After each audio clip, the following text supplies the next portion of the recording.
اعوذ باللہ من الشیطان الرجیم، بسم اللہ الرحمن الرحیم۔ آج انشاءاللہ ہم سورہ نحل کی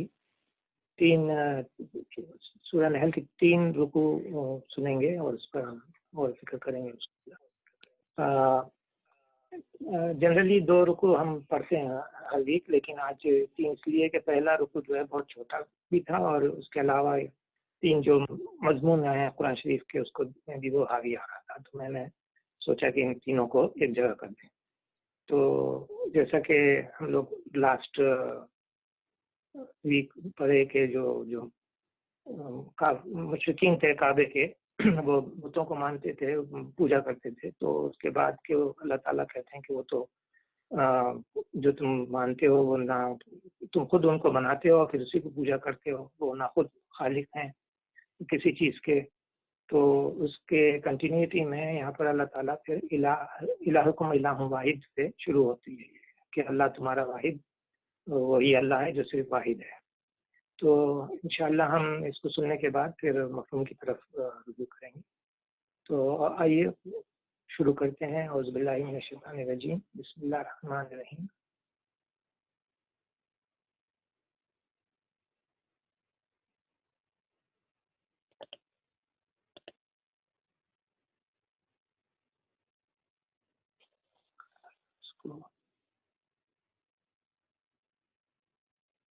إلهكم إله واحد فالذين لا يؤمنون بالآخرة قلوبهم منكرة وهم مستكبرون لا جرم أن الله يعلم ما يسرون وما يعلنون إنه لا يحب المستكبرين وإذا قيل لهم ماذا أنزل ربكم قالوا أساطير الأولين ليحملوا أوزارهم كاملة يوم القيامة ومن أوزار الذين يضلونهم بغير علم ألا ساء ما يزرون قد مكر الذين من قبلهم فأتى الله بنيانهم من القواعد فخر عليهم السقف من فوقهم وأتاهم العذاب من حيث لا يشعرون ثم يوم القيامة يخزيهم ويقول أين شركائي الذين كنتم تشاقون فيهم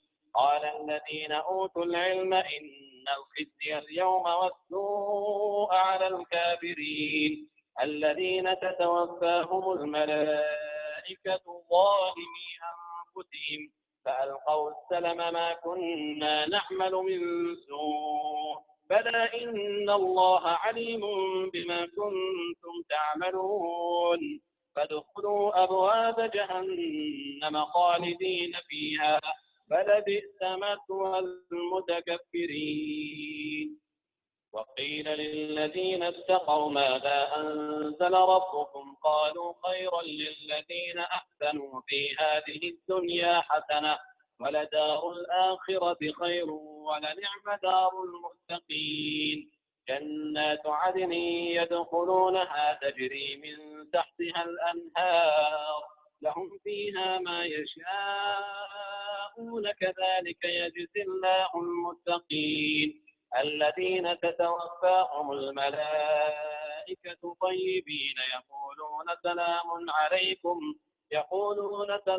عليكم ادخلوا الجنة بما كنتم تعملون هل ينظرون إلا أن تأتيهم الملائكة أو يأتي أمر ربك كذلك فعل الذين من قبلهم وما ظلمهم الله ولكن كانوا أنفسهم يظلمون فأصابهم سيئات ما عملوا وحاق بهم ما كانوا به يستهزئون وقال الذين أشركوا لو شاء الله ما عبدنا من دونه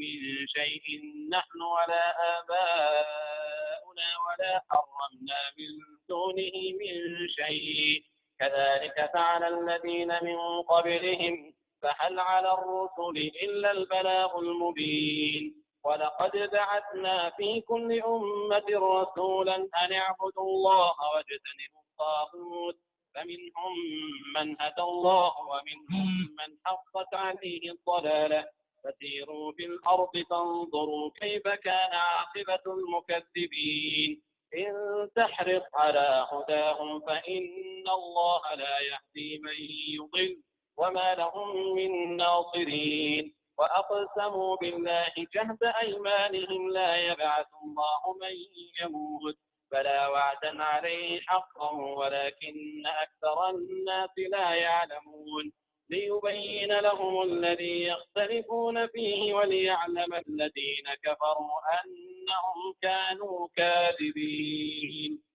إنما قولنا لشيء إذا أردناه أن نقول له كن فيكون.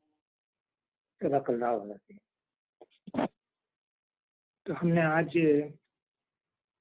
آیت نمبر 40 تک سنا. اب ہم انشاءاللہ مفہوم کی طرف جاتے ہیں.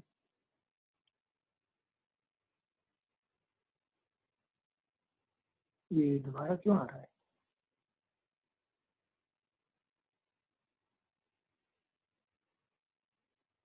ہیلو، آواز آ رہی نہیں؟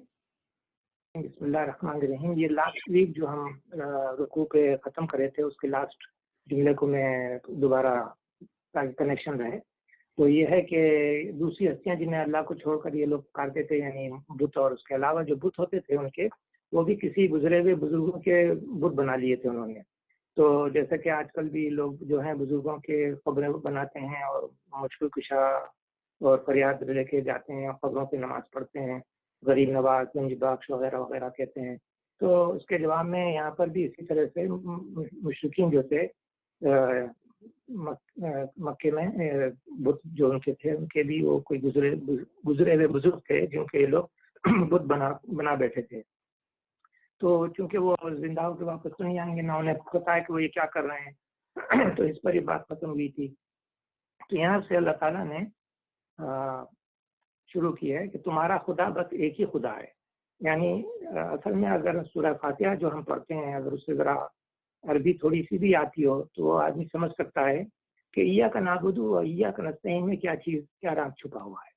وہ راز صرف یہ ہے اور کھلا ہے، وہ اوپن سیکرٹ ہے. وہ مطلب یہ کہ اوپن ہے کہ دیکھیے ایاک نعبد کہنے کے بجائے اگر نعبد کا کہتا اللہ تعالیٰ، یعنی ہم کو یہ کہتا کہ یہ پڑھو کہ میں اللہ میں تمہاری عبادت کرتا ہوں، تیری عبادت کرتا ہوں، تجھ سے مدد مانگتا ہوں، تو نعبد کا اور نستعین کا کہہ سکتے ہیں، وہ بالکل صحیح جملہ ہے. لیکن ایاک نعبد و ایاک نستعین کہنے پر یہ ایمفیسس دے دیا گیا کہ صرف عبادت اسی کی اور صرف مدد اسی سے مانگنا ہے. یہ اصل چیز ہے جسے ہم مسجد کے اندر تو مسجد کے اور نماز میں تو پڑھتے ہیں، لیکن اس کے بعد جب ہم دنیا کے کاروبار میں جاتے ہیں تو یا غوث یا علی وغیرہ کہنا شروع کر دیتے ہیں اور یہ سمجھتے نہیں ہیں کہ کتنا بڑا شرک ہے. تو یہاں پر اللہ تعالیٰ یہاں شروع کرتے ہیں الہکم الہ واحد، تمہارا خدا بس ایک ہی خدا ہے. مگر جو لوگ آخرت کو نہیں مانتے ان کے دلوں میں ان کا بس انکار جو ہے ان کے دل میں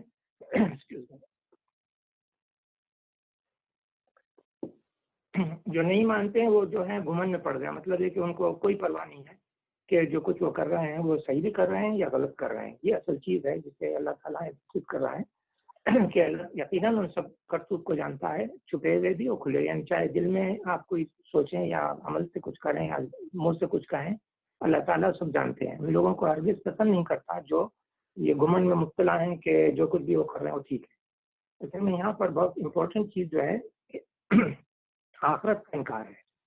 انسان اگر آخرت کو نہ مانے تو پھر اس کے دل میں کوئی روک ٹھوک نہیں رہتا، چاہے وہ جو کچھ بھی کرے، نیکی کرے یا بدی کرے، اس کو کچھ پرواہ نہیں ہے کہ اس کا کچھ بدلہ بھی ہے یا نہیں. تو یہ وہ امپورٹنٹ چیز ہے جو لوگ آخرت کو نہیں مانتے، ایمان نہیں لاتے. پہلے تو ایمان لانا ہے آخرت پر، پھر اس کے بعد یقین کا درجہ آتا ہے.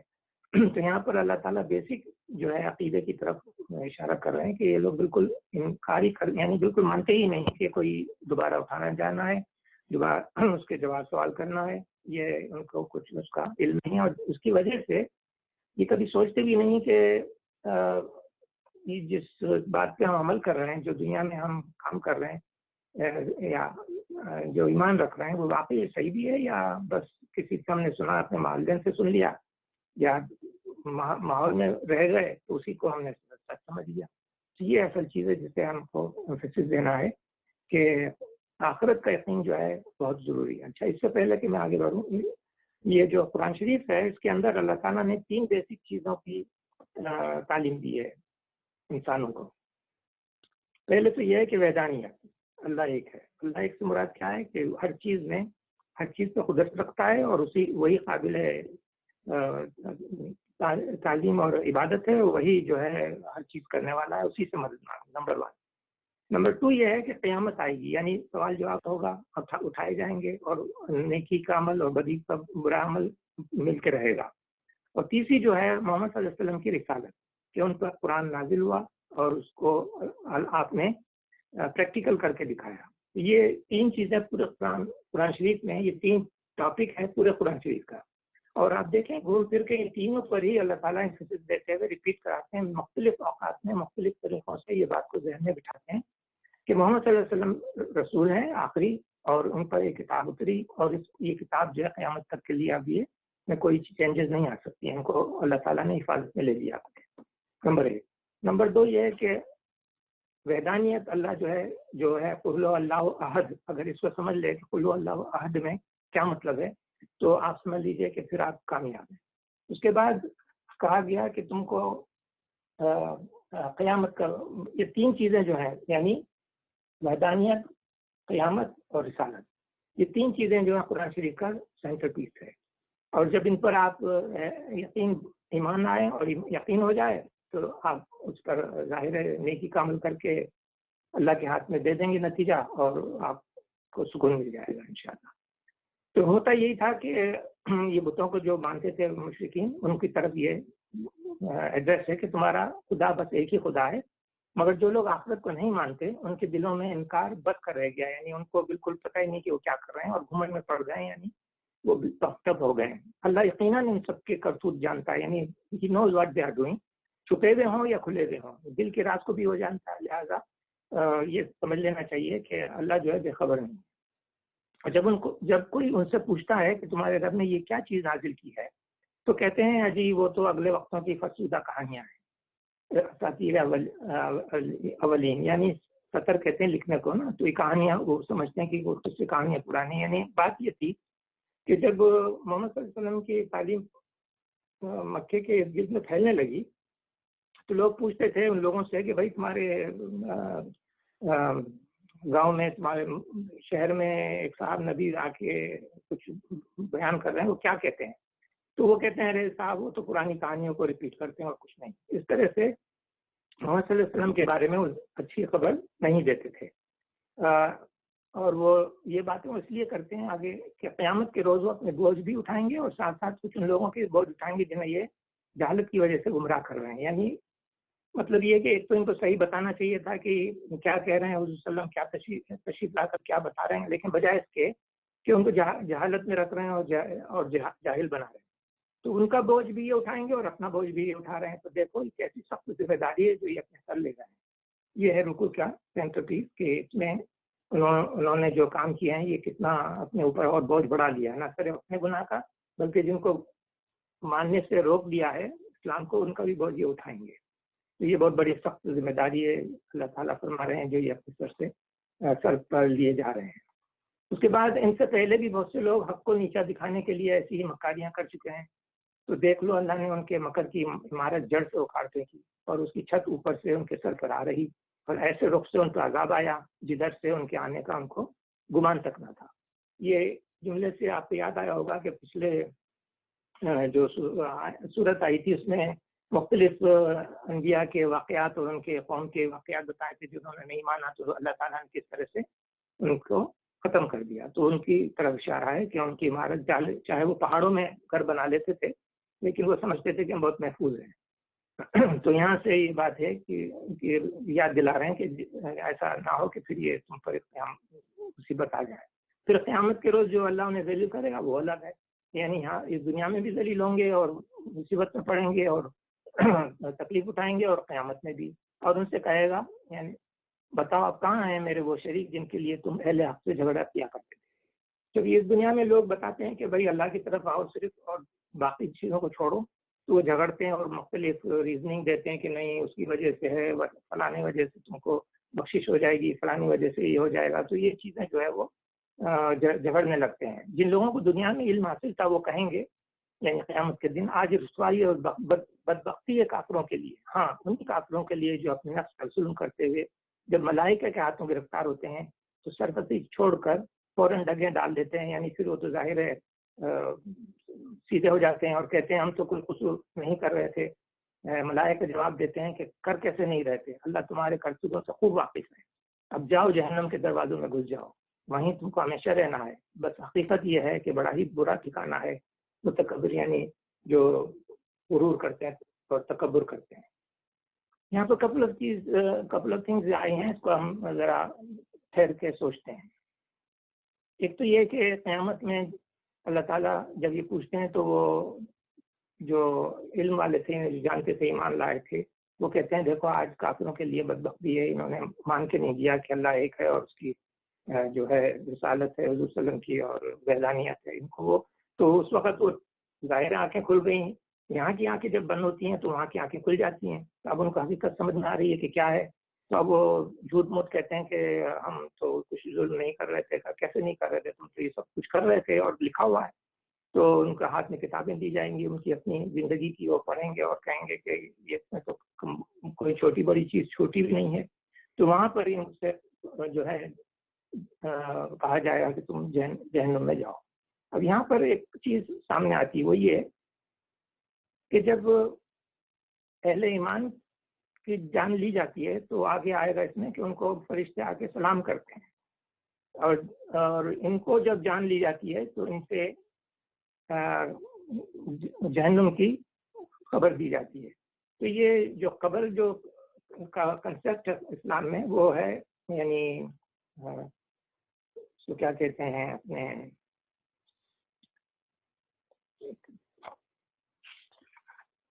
عالم برزخ جسے کہتے ہیں. عالم برزخ کیا ہے؟ جب یہاں پر جب دنیا کا ٹائم ختم ہو جاتا ہے تو جو دوسرا ٹائم شروع ہوتا ہے وہ ہمارے عالم برزخ ہے جسے ہم جنرلی قبر کہتے ہیں.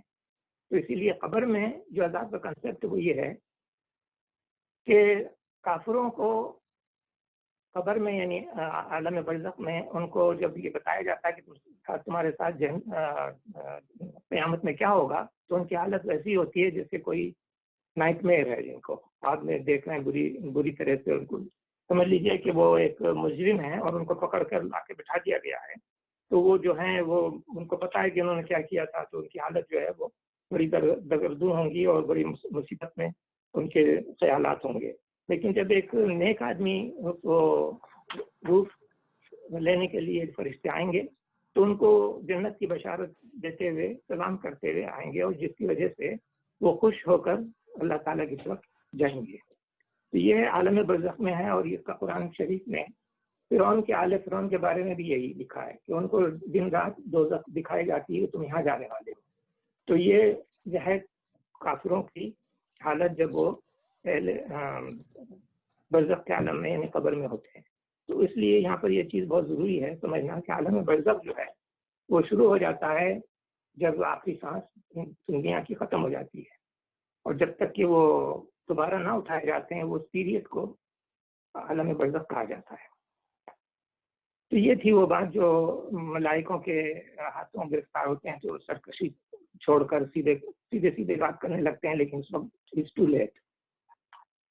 دوسری طرف جب خدا طرف لوگوں سے پوچھا جاتا ہے یعنی نیک لوگوں سے تو یہ کیا چیز ہے جو تمہارے رب کی طرف سے نازل ہوئی ہے. اچھا مکی کی بات ہو رہی ہے تو وہ جواب دیتے ہیں کہ بہترین چیز اتری ہے. یہ قرآن شریف کو وہ یہ کہتے ہیں کہ ایک بہترین چیز ایک رحمت اتری ہے. اسی طرح کے نیکوکار لوگوں کے لیے دنیا میں بھلائی بھی ہے اور آخرت کا گھر تو ضروری ہے ان کے حق میں ہے. تو یہ لوگ جو جانتے تھے حضور صلی اللہ علیہ وسلم کو ایمان لائے تھے وہ کہتے ہیں کہ یہ بہت ہی بہترین چیز ہمارے لیے اتری ہے یعنی قرآن. تو اللہ تعالیٰ کہتے ہیں بڑا اچھا گھر ہے متقیوں کا، دائمی قیام کی جنتیں جن میں وہ داخل ہوں گے، نیچی نہریں بہ رہی ہوں گی اور سب کچھ وہاں ہے ان کے خواہش کے مطابق ہوگا. یہ جگہ دیتا ہے اللہ متقیوں کو.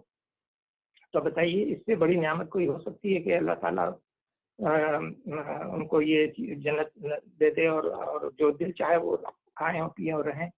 ان متقیوں کو جن کی روحیں پاکیزگی کی حالت میں جب ملائکہ قبض کرتے ہیں تو کہتے ہیں سلام ہو تم پر، جاؤ جنت میں اپنے اعمال کے بدلے۔ اس سے زیادہ بڑی خوشخبری کیا ہو سکتی ہے ایک مومن کے لیے؟ اے محمد صلی اللہ علیہ وسلم، اب جو یہ لوگ انتظار کر رہے ہیں تو اس کے سوا اب اور کیا باقی رہ گیا ہے کہ ملائکہ ہی آ پہنچیں یا تیرے رب کا فیصلہ صادر ہو جائے۔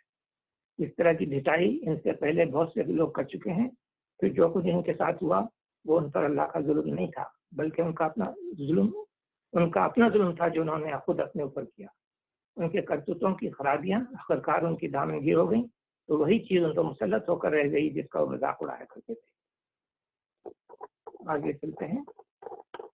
یہ مشرکین کہتے ہیں اگر اللہ چاہتا تو نہ ہم اور نہ ہمارے باپ دادا اس کے سوا کسی اور کی عبادت کرتے، یعنی اللہ کے سوا کسی اور کی عبادت نہ کرتے اگر اللہ چاہتا، نہ اس کے حکم کے بغیر کسی چیز کو حرام ٹھہراتے۔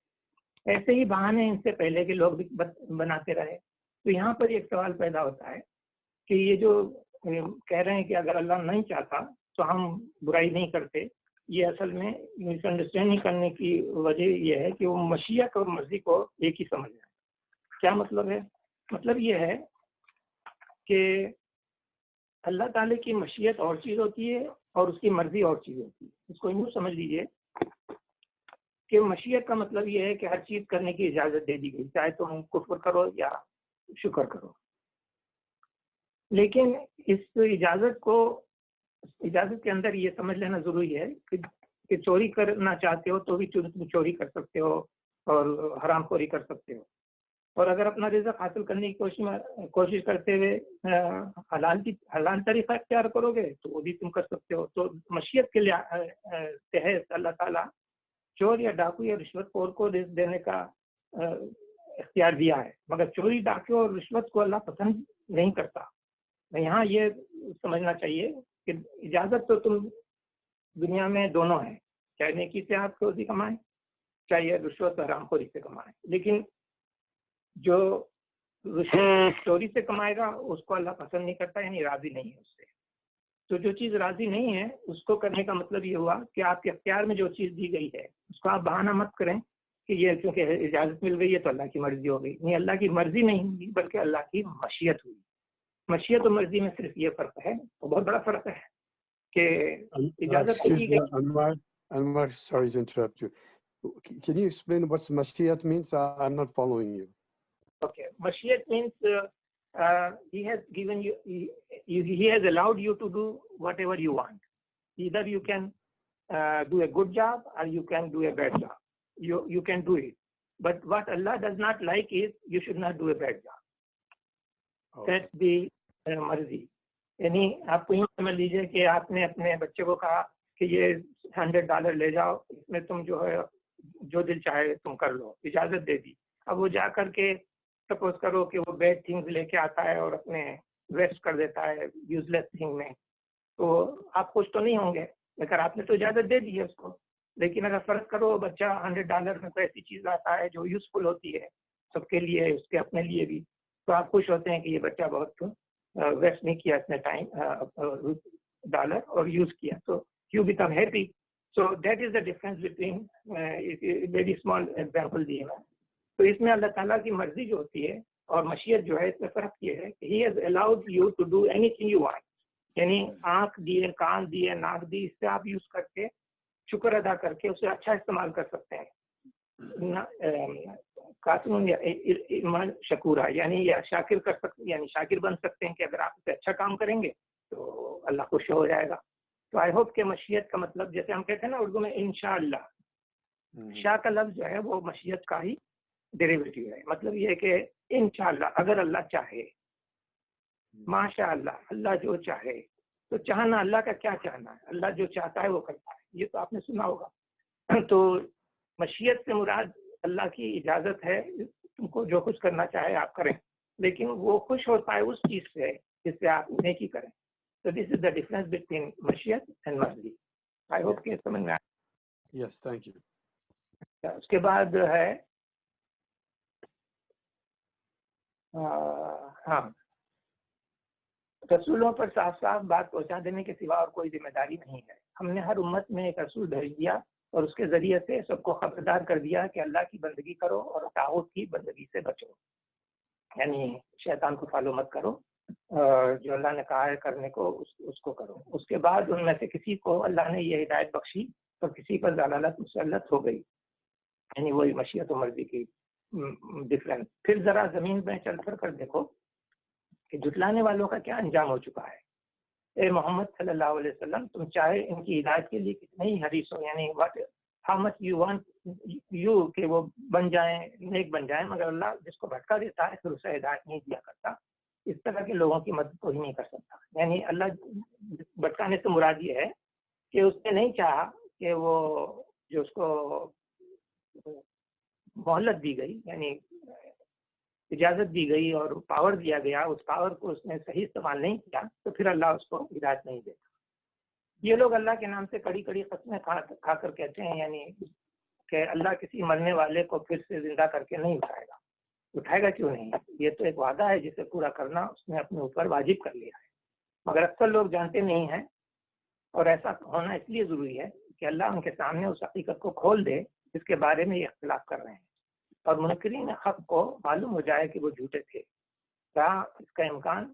تو ہمیں کسی چیز کو وجود میں لانے کے لیے اس سے زیادہ کچھ کرنا نہیں ہوتا کہ اسے حکم دے ہو جا اور وہ بس ہو جاتی ہے، کن فیکون۔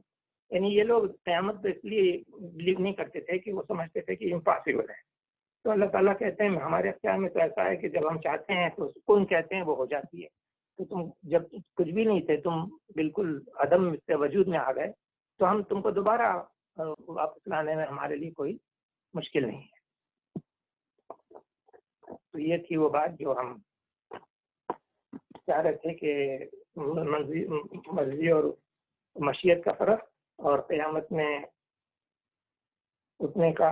ہاں، اس میں دیکھیے یہ بھی ہے خدا کا بھٹکانا کیا ہوتا ہے، یعنی کیسے آپ نے دیکھا ہوگا، یہ انٹرسٹنگ مثال ہے کہ جب دنیا میں 3 قسم کے آدمی ہوتے ہیں، یعنی کچھ لوگ ایسے ہوتے ہیں جو چاہتے ہیں کہ معلوم کریں کہ ہم کیوں دنیا میں آئے ہیں، یہ دنیا کیا چیز ہے، یہ پہاڑ اور دریا اور یہ آسمان کے تارے اور ستارے اور یہ زمین اور اپنا بدن کے اندر جو ان کی باتیں ہیں، سوچتے ہیں کہ ہمارا بدن کیسے ورک کر رہا ہے، یہ سب چیزیں۔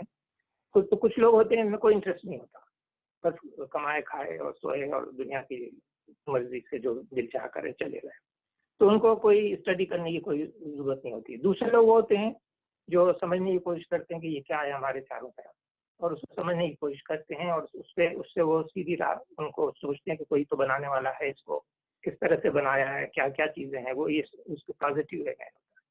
تیسرے لوگ وہ ہوتے ہیں جو اسٹڈی تو کرتے ہیں لیکن صرف اس میں اس لیے اسٹڈی کرتے ہیں، مثال کے طور پہ زوالوجی ہے، بایولوجی ہے، اسٹرونومی ہے، سوشل سائنسز ہیں، اور میڈیکل انجینئرنگ سائنسز ہیں، صرف اس لیے اسٹڈی کرتے ہیں کہ اس سے دنیا میں کچھ فائدہ مل جاتا ہے، تو جو بہترین فائدہ ہو اسے حاصل کرنے کے لیے سوا ان کا ٹارگیٹ کچھ نہیں ہوتا۔ تو یہ ان کے سامنے سارے جو فزیولوجی، بایولوجی، زوالوجی اور تمام پڑھنے کے ساتھ ساتھ ان کی چیزیں سامنے آتی ہیں، تو وہ یہ نہیں سوچتے کہ اس کو بنانے والا کون ہے اور کیسا عظیم ہے وہ اور اعلیٰ ہے، بلکہ وہ صرف اس سے فائدہ ہوتا ہے یا نہیں یہ سوچتے ہیں۔ تو یہ 3 قسم کے لوگ ہیں دنیا میں۔ تو جب وہ لوگ دنیا کے فائدے کے لیے اسٹڈی کرتے ہیں تو اللہ تعالیٰ ان کو دنیا کے فائدہ ہی دیتا ہے، اس سے وہ برباد ان کی اس محنت کو ضائع نہیں کرتا۔ لیکن جو یہ سوچتا ہے کہ دنیا کا تو اس کے اندر سائڈ میں پروڈکٹ ہے ہی، لیکن اس سے یہ معلوم ہو جاتا ہے کہ بنانے والا بھی کوئی ہے، اس کو چلانے والا بھی کوئی ہے، اتنا عظیم شان یہ کائنات چل رہی ہے، تو اس سے وہ اللہ تعالیٰ اس کو ہدایت بھی دیتا ہے۔ تو اس لیے خدا کا بھٹکانا اس شخص کے لیے ہوتا ہے جو چاہتا ہی نہیں کہ وہ ان چیزوں کو اسٹڈی کرتے ہوئے اللہ کی طرف جائے۔ تو یہ بلکہ وہ جب وہ اسٹڈی کرتے ہیں تو اور بھی ایتھیزم اور دیریت، الحاد، مادہ پرستی، میٹیریلسٹک نیچر، اس کی طرف چلے جاتے ہیں۔ آنکھیں ان کی کھل کے دیکھتی نہیں کہ ایک پتا جو ہوتا ہے نا، لیف، اس کے اندر ایک بہت بڑا آفس کھلا ہوا ہے۔ یہ ایک فارسی شعر کا ترجمہ ہے کہ ایک پتے کو لے لیں آپ اور اس کی اسٹڈی کریں تو اس کے اندر ایک بہت بڑا آفس کھلا ہوا ہے۔ اس کے اندر کیا ہو رہا ہے؟ ایک لیبارٹری کھلی ہوئی ہے، اس کے اندر کاربن ڈائی آکسائڈ جاتی ہے، پانی جاتا ہے اور شوگر بن رہا ہے، اور رات میں اس کا ڈفرینٹ ریئیکشن شروع ہو جاتا ہے۔ تو دن میں وہ سورج کی روشنی سے کاربن ڈائی آکسائڈ لیتا ہے اور رات میں وہ ادر ریئیکشن کر کے کاربن ڈائی آکسائڈ نکالتا ہے.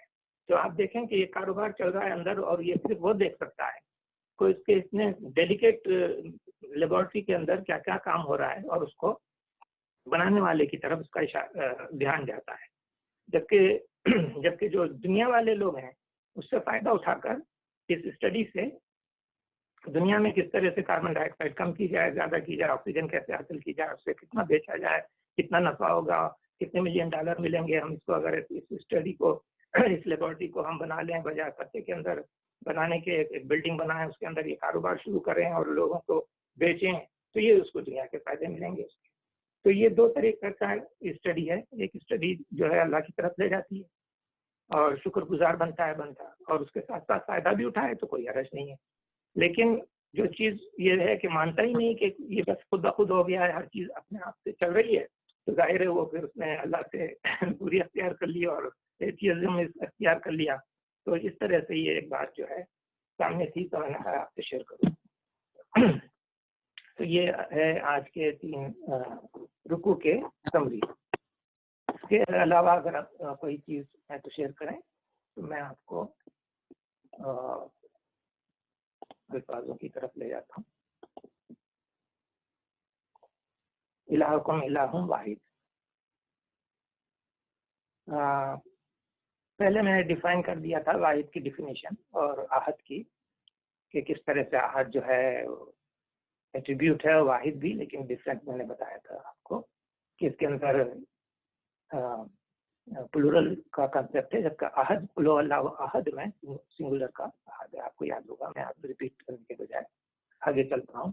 اس کے اندر دیکھیے الفاظ جو اردو میں ہم بات کرتے ہیں، اس میں کہتے ہیں بہت تکبر ہو گیا ہے اس کو، تو یہ وہی لفظ مستکبرون اور شک جرما لفظ اردو میں استعمال نہیں کیا جاتا، کہ اس میں کوئی شک نہیں ہے کہ اللہ کو ہر چیز معلوم ہے. صرف کو استعمال کیا جاتا ہے. صرف یعنی سیکرٹ، اور یولینون اعلان سے ہے، عین لام نون، اعلان یعنی ظاہر کر دیا یولینون.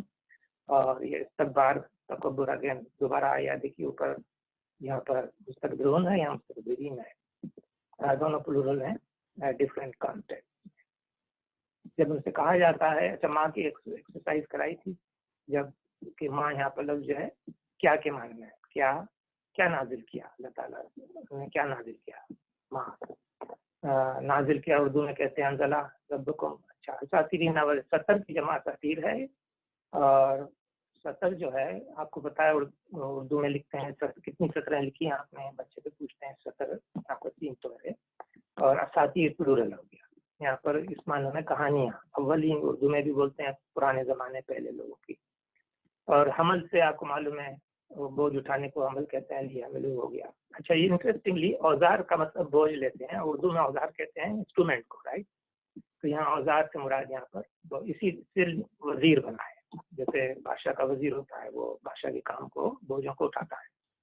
تو کامل بھی اردو میں استعمال کیا جاتا ہے. یہ منقیامہ، یہ اردو کے الفاظ اوزار پھر آ گیا، اوزار الذین و دلنا ضالین کا گمراہ کرنا بغیر علم، یہ سب آپ کو اردو میں بولا جاتا ہے. صاحب کے معنی برا ہے. یہاں دیکھیے یہاں پر وزیر اوزار، یزیرون اسی کا ڈیریویٹو ہے، بوجھ. اور مکر اردو میں کہا جاتا ہے جو انہوں نے مکاری کی، یعنی غلط سوچا. قبل، اس سے قبل یہ لفظ اردو میں نہیں آتا، لیکن آتا کا مطلب بس وہ اللہ کا عذاب آتا ہے تو آتا. بنیاد جو ڈالتے ہیں مراد کی، اس کو قواعد کہتے ہیں. جیسے بچے قاعدہ پڑھتے ہیں تو بنیاد پڑھتے ہیں نا، وہ عربی کی قواعد سے یہاں بنیاد بیسک چیز ہے، یعنی اس کے جو عمارت کی جو بیسک چیز ہے، بنیاد ہے. یا فقر کا مطلب ہے اس سے الگ ہے. یہ فقر وہ استعمال نہیں کا مطلب نہیں جو اردو میں ہم لوگ کہتے ہیں. یہ فے الگ ہے، خر الگ ہے. فے کا مطلب بس گر پڑی. خر یاد ہے آپ کو موسیٰ علیہ السلام گر پڑے تھے اس کی تجلی سے اللہ تعالیٰ کی، تو یہاں پر وہ خر استعمال ہوا تھا وہاں بھی، تو وہی بات. سقف چھت کو کہتے ہیں، یہ بھی بہت سے لوگوں کو پتا ہوگا. فوقہم یعنی ان کے اوپر، یہ بھی آتا ہے. اور حیثیت جہاں سے جیسے تمہیں بھی استعمال ہوتا ہے. خزی سے یخزیہم انہیں رسوا کرے گا، خزی کا لفظ آتا ہے. اچھا، یہ مشقت اردو میں استعمال ہوتا ہے بڑی مشکل سے. یہاں پر جھگڑے کے معنوں میں شاخ، جس پہ کسی پہ شاخ گزرتا ہے، وہ بھی لفظ اردو میں مشہور ہے. اور اسی طرح سے خزی کا لفظ یہ دیکھیے یہاں پر آیا ہے، یہ خزی ہے رسوائی. اور وفات کا لفظ آپ کو پتہ ہے، ملائک پتہ ہے. تو کتنے ہی الفاظ جو ہیں اردو میں بولے جاتے ہیں، اور اس میں آپ کو ذرا سا دھیان دینا پڑے گا. داخل ہو جاؤ، فتح ابواب، باب کی جمع دروازے، ابواب. تو اسی طرح سے مسوا زیادہ اردو میں نہیں بولا جاتا، لیکن یہ بورڈ جسے کہتے ہیں انگلش میں، ABOD. وقیل الذین اتقوا، یہاں پر ما یہاں لفظ ما کیا کے معنی میں استعمال ہوا ہے، وہی اگین وہی سیم معنی. ماں کے 3 ڈفرینٹ معنی پہ ایکسرسائز کرائی تھی، آپ کو یاد ہوگا. اور پھر یہ آخرت، دار الاخرہ بھی پتہ ہے، نعمت بھی پتہ ہے، متقین پتہ ہے. جنات العدن یہ داخل ہوں گے، تجری جاری ہوتی ہیں، بہتی ہیں نہریں. تحت اردو میں بھی ہوتا ہے، نہر کی جمع نہار. فیہا ما یشاؤن، جو چاہیں گے. دیکھیے شاہ مشیت، شاہ سے شاؤن یعنی وہ جو چاہیں گے ان کو ملے گا. کذالک، اسی طرح یجزی جزا جسے اردو میں کہتے ہیں یجزی اللہ کی جزا ملے گی متقین کو. اور یہ سمپل الفاظ ہیں. متقی یعنی وفات پانے والے، ملائک بھی، طیبین بھی معلوم ہے آپ کو. ادخلوا جنت بما کنتم تعملون، یعنی تم جو کرتے تھے اس کے بدلے میں تم کو جنت دی جا رہی ہے. اور یہ عمل سے تعلق ہوتا ہے. کیا وہ انتظار کرتے ہیں، یہاں پر یہ ان سے سوال کیا جا رہا ہے کہ کس طرح صحیح راستے پہ آؤ گے. اور وہ لفظ جو ہیں اپنی جانوں پر ہم ظلم کر رہے ہیں. صاحب ہم، یہ لفظ اردو میں استعمال نہیں ہوتا اتنا زیادہ، لیکن انہیں پہنچے گا. یعنی الف صاد بے سیاحت برائیاں. حاقہ جو ہے نا، یہ گھیر لیا. حاقہ، یہ حاقہ جو ہے یعنی سراؤنڈیڈ بائی. تو یہ حق سے نہیں ہے، یہ حیق سے ہے. ہاں الف اور یہ ایک چینج ہوتا ہے، تو یہ حیقن سے ہے. اس کا معنی ہے سراؤنڈ کر لینا. اور حق جو ہے وہ سچائی ہے، حقیقت ہے، ریالٹی ہے. اس میں تھوڑا سا فرق ہے، ذہن میں رکھیے کہ ہا کا معنی سراؤنڈیڈ اور حق معنی ریالٹی. ٹھیک ہے. اور یہاں پر قانون یستیزون، گرامر والے جانتے ہیں کہ مظاہرہ ہے تو پاسٹ ٹینس کیوں ہے، قانون کی وجہ سے. تو یہاں پر میرے ابدنا ہم پرستش کرتے ہیں. یعنی اور بلا باؤنا اور کون سا لفظ ہے من قبل، یہ بار بار آ رہا ہے. آپ کو یاد ہے ایسے الفاظ جو یاد کرنے میں آسانی ہوتی ہے. الا البلاغ المبین. ہم نے ہر امت میں ایک رسول بھیجا ہے، تو کل فی الامت رسولن آ گیا ہے. نعبد اللہ، تو سو سرکش سے بچو اور جو ہے اللہ کی ہدایت میں قائم رہو. اور ہاں یہ لفظ کافی قرآن میں آیا ہے، یہ سیر کرو جیسے اردو میں کہا جاتا ہے. چلو پھرو دنیا کو دیکھو کہ تم کو معلوم ہوگا کہ کیسے جھٹلانے والوں کا کیا انجام ہوا. منظور کہے تو کھانا کذبین، کاذب کہتے ہیں. اسی طرح پھر اس اردو میں بھی استعمال کیا جاتا ہے، یعنی چاہنا، بہت زیادہ چاہنا. تو اللہ تعالیٰ سے وسلم سے کہہ رہے ہیں کہ اگر تم ان کی ہدایت کے لیے بہت چاہو تو بھی وہ اللہ کا ہدایت نہ دے تو نہیں پا سکتے. تو وہ گمراہ جس سے کرتا ہے اسے کوئی مددگار نہیں. اور اسی طرح قسم کی اردو میں قسم مشہور ہے، آپ کو معلوم ہے. اللہ، یہ دوبارہ بات کا لفظ آ گیا ہے. اکثر الناس اور لوگوں کو زیادہ پتہ نہیں ہے، اور ظاہر کر دیا ہے. بیانہ، وہ بیانہ اور بیان سے یختلفون، اختلاف کرتے ہیں. تو دیکھیں آپ کافی ملتے جلتے اردو کے الفاظ اس میں آتے ہیں، بار بار ریپیٹ ہوتے ہیں. کاذبین اور انما قولنا، بے شک جب ہم کچھ کہنا چاہتے ہیں تو جب ارادہ کرتے ہیں، جب ہم اس کا ارادہ کریں تو ہم بس اتنا کہتے ہیں کہ کن وہ ہو جاتا ہے، کن سے یہ کن. تو یہ ان کا کافی ایکسرسائز کرائی تھی ان کے معنی کے جیسے کہا جاتا ہے کہ ہو جا تو وہ ہو جاتی ہے. تو یہاں پر جو ہے اس کے سوا نہیں کہ ان نقول ہم کہتے ہیں ہو جائیں، یہ والا کہ زیادہ ہے اس کی ضرورت. تو اینی وے، تو یہاں تک الفاظوں پر تھوڑا سا ہم نے غور کیا کہ ہمیں بہت سے الفاظ اردو بولنے والوں کو آسانی ہوتی ہے اس میں سمجھنے میں. اللہ ہم کو صحت و تندرستی کا سمجھنے دے، عقل دے اور صحیح راہ دے. اور کسی کو کوشچن یا کمنٹ ہے؟